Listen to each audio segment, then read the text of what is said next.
Hello and welcome back. So, as we know with any government overreach, that they will try and find a solution to a problem which may or may not be there. It might be a small problem, and normally their solution to the problem only makes it worse. The further involvement makes things worse because they can't see the consequences of it. And in these situations, instead of saying, "Oh no, we made a mistake, let's just step back and stop doing what we were doing," they have to follow it up and say, well, because we addressed it as a problem that needs fixing, it's clearly big enough so that no matter what happens, we must find a solution to it, and therefore things get out of hand very quickly, a bit like the sunk cost fallacy. And what we see here as an example is Sweden just going, you can do what you want, that's fine. And then the idea of immunity passports to say, well, you've had the virus, you've got antibodies now, so you're free to move about because, of course, your body's now got the natural response. But then the World Health Organization is saying, no, that's not okay, actually. Immunity passports could make it worse. Their reasoning being that it doesn't seem to suggest that people who have lived through the virus and, of course, have developed antibodies for it would actually have immunity from then on, as in people who have had it and survived it could then get it again. The reason for this is that the T cells produced in order to remember what the virus was, so that when it's met again, the body can react to it much quicker and therefore not be a problem. Apparently they are insufficient. That would suggest that even as we're moving towards vaccinations, that you can give somebody a vaccine and cool, now they have a sufficient response to it in order to guarantee their immunity, if you will. But apparently the T cells are not in sufficient number, in which case you would need a regular top-up. We know, of course, booster shots is quite regular for things like MMR vaccinations. You have it soon after you're born, and then you have it about 10 years later, something like that, as a booster shot, and then you should be fine from then on. But what they're suggesting here is that the time between for the booster shots would have to be far quicker. As in, you might get the vaccination, but then you would need a top-up a few weeks later, or maybe a couple of months later, instead of 10 years. So that's a huge difference. That is if they wish to be, if they wish to be coherent and make sense using what they say is science. From then on, if they wish to be consistent and say, if you have it, you aren't immune to it, in which case you will need to get these booster shots even if you've had it. Of course, with my skeptical view of things, it would be, well, this is quite odd.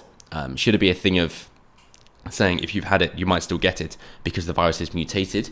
Then fair enough. Obviously, the vaccinations wouldn't work because it's got different mutations, in which case you'd need several different vaccinations so that you're always up to date with the different strands.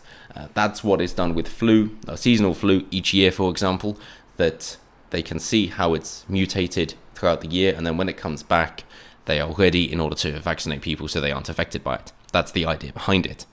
But here, they're saying that that is not the case. It is not the case that it's mutated and you'll get it again, but instead it is just that your body is not prepared to face it again.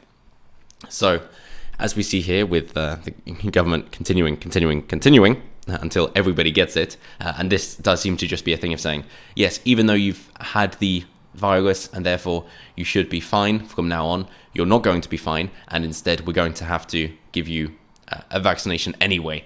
So even if you wanted to get out of it and say, yeah, well, I don't want a vaccination, not only because obviously that's my body, my choice, if you will, but I've already had it and therefore I don't need it. This just seems to be a waste. Their response is to say, no, actually you do need it and it's not a waste. So if the idea was to be able to vaccinate everybody, and we've seen what vaccines from the Bill Gates Foundation, for example, that they are a bit unscrupulous with what they put inside their vaccines, including working on sterilization for over 10 years through vaccinations, then that would definitely be a worthwhile way in order to get people vaccinated when they thought that they didn't have to. And of course, just go along with it because, hey, most vaccines you get are worthwhile, and the vaccine in and of itself is a bloody good idea and very, very clever. But unfortunately, the way it's become now, when you get politics involved with anything, that it loses its original track. So The World Health Organization says the government should not issue so-called immunity passports or risk-free certificates as a way of easing lockdowns. It says there was no evidence that people who had developed antibodies after recovering from the virus were protected against a second infection. Such a move could actually increase virus transmission, it warned. People who assumed they were immune might stop taking precautions. Some governments have considered permitting people who have recovered to travel or return to work.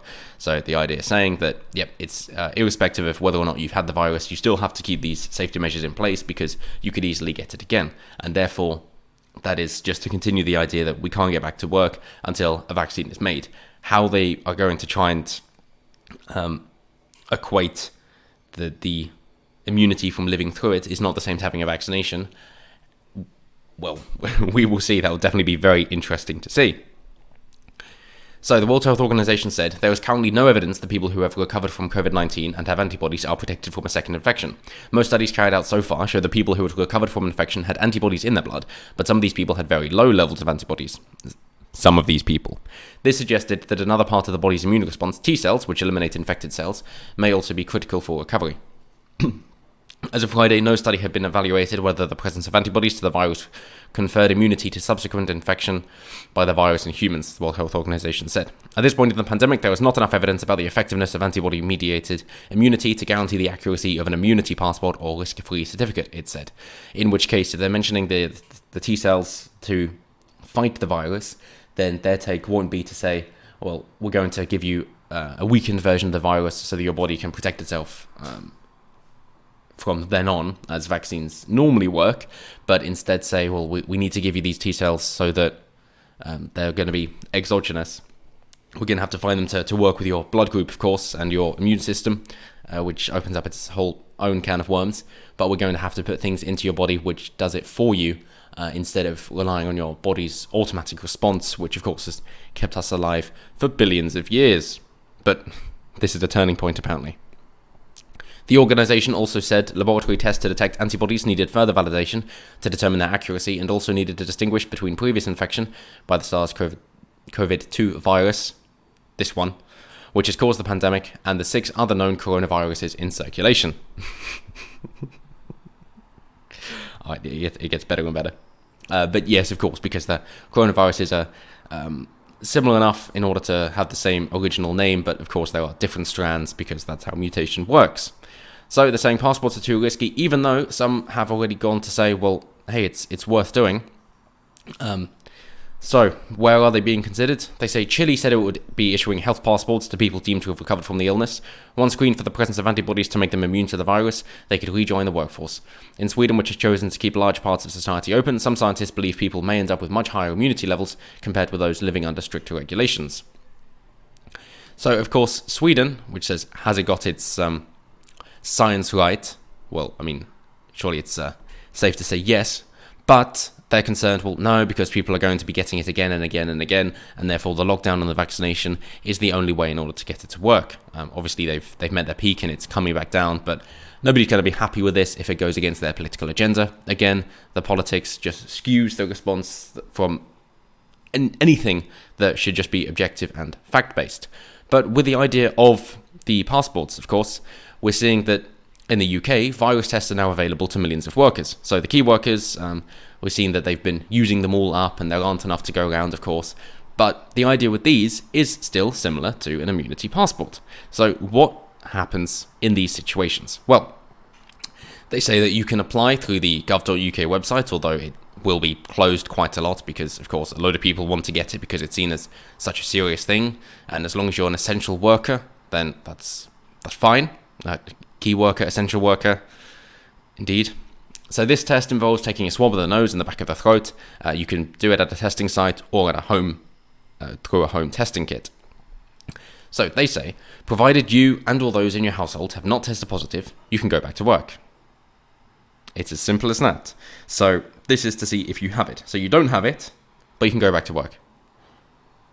So hopefully, there won't, if it is so infectious, this will be 100% conclusive, and therefore nobody who has it will receive a false negative and be able to go back to work. Does that happen? No, of course not. That is so long as you're well enough and have not had a high temperature for 48 hours, which is trying to suggest that, yep, there might be some false negatives with the testing, in which case we don't want that to be the case. And Mr. Hancock has said the majority of people will get the result in 24 hours, but for some it might take a bit longer. The result will be added to a person's medical record so the doctor is informed. Key workers who are unable to access the government's website will still be able to apply for a test, as employers are able to book on behalf of their staff. That's fun. Let the lobbying commence. Until now, hospitals have been carrying out tests along with a network of about 30 drive-through centres in car parks, airports and sports grounds.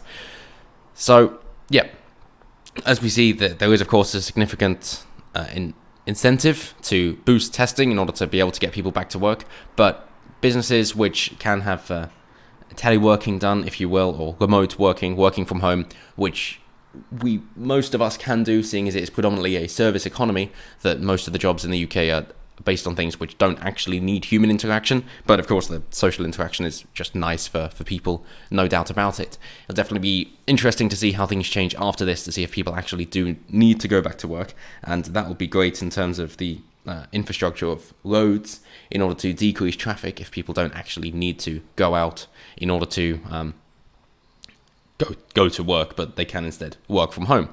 And of course that will cut down commuting times, and that will mean that commuting doesn't actually have to happen, and therefore people can be more spaced out more often, which is also lovely and fantastic. Looks like maybe the internet will actually have the impact that people thought it would have all those decades ago, thinking that you could work remotely. Maybe it is actually about time. Of course, we're also seeing an uptake in deliveries as well. The people are getting used to the clicking, online ordering for things to be delivered to them, that Amazon is probably the main pioneer of, and this is happening in other aspects as well, that you're no longer going to the shops that you used to, and people are, of course, getting more used to having deliveries instead. And they say in other developments, some lockdown rules in Wales are being made stricter. Baroness Doreen Lawrence has been appointed as the Labour Party's race relation advisor and will lead a review into the impact of coronavirus on BAME communities amid concerns the virus may be disproportionately impacting them. And I'm keeping an eye on that, don't you worry. I'm intrigued to see what lovely conclusion they're going to draw from that. Gatwick Airport said it will take up to 4 years for passenger numbers to return to recent levels. They're really hoping for that extra runway. Good luck. Trump has said Prime Minister Boris Johnson sounded sharp and energetic in a phone call on Tuesday, wished him the best of luck as well. He was actually very nice about it. First human trial in Europe of a coronavirus vaccine has begun in Oxford. Look in the back catalogue to find about that. Stars and Royals raised more than £27 million on BBC One charity special, The Big Night In. Woo! Compared to the 154 billion, again, not that much, but hey, surely this just proves that people can be charitable and would like to be, and you don't actually need so much government intervention in order to get the outcomes that people want, because if it's an outcome people want, they will support it. Tobias Ellwood, Conservative chair of the Defence Select Committee, said the government has been too slow in procuring the necessary personal protective equipment for frontline staff. Yes, regulations have got in the way. I mentioned a businessman in particular a while back about the issues that he's faced, which of course is representative of other people. And a submarine crew were filmed having a party during the coronavirus lockdown, prompting a Royal Navy investigation. Well, surely that's just similar to the nurses and doctors who were doing the same sort of thing. That it's just what we've come to expect. That it seems some people are hard hit, and that's where everything is focused on, and some other places aren't at all, and they have got nothing important to do because everything else has been shut down. So of course they're affected, even though they're not primarily affected by the virus, they're just secondarily affected by the response. So, hey, good news and bad news then, I guess. Good news is that in the short term, we don't have to worry about the immunity passports, getting one of those tattoos or stamps on the hand, if you will, if you wish to go more Orwellian. But instead, maybe in the longer term, not so good, because it looks like they're trying to push down the route of more forced vaccinations in order to get a job. That seems to be where things are going. So perhaps, if we can get used to more remote working, then of course you can do something more entrepreneurial and therefore won't actually need one of those passports or being given that vaccination or being given the go-ahead through one of the tests, and you'll still be able to make a name for yourself, make your money, live your life without having to jump through the hoops that the government wishes to set up. So with that in mind, keep doing what you're doing, and until next time, have a good one.